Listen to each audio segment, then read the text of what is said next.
এই চিঙ্কু মাস্তান কোন সুপারি পাইলে কারো অপরাধ বলে ফালাই না। সুপারি পাইছি মানে তোর তো সে নিশ্চিত ফালামু রে। তোর ফালাইনার আগে তোর শেষ ইচ্ছা কি তাই ক। শেষ ইচ্ছা শেষ ইচ্ছা আমার একটাই, আপনারা যেহেতু আমাকে ফালা দিবেনি, আমার অপরাধটিকে আমি এলা জানতে চাই।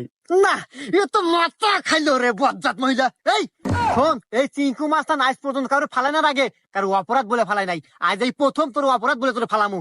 এই প্রত্যেক দিনে শেফালি খেলার পাহানা যাতে চুলে চুলে আগস উদ্দেশ্য পাস না, শেফালি খেলা অতিষ্ঠ হয়ে আমাকে সুপারি দিছে তোর ফালাই দেওয়ার নাকি। আর সুপারি তো দেবো না এই বজ্জাত মহিলা। ইত্যাদি আগস শেফালি খেলা দুদিন পর পর পাহেনা পুরো যায়। আর এই পাহেনা সাফ করার বাজার জানিস না এখন, হ্যাঁ? আর এই জন্য 2 দিন পর পর পাহেনা সাফ করা বাদ দে আমাকে 200 টাকা দিছে তোর ফালাই দেওয়ার নাকি। এই বাবরে ওর ফালাই দে। ওকে ওস্তাদ।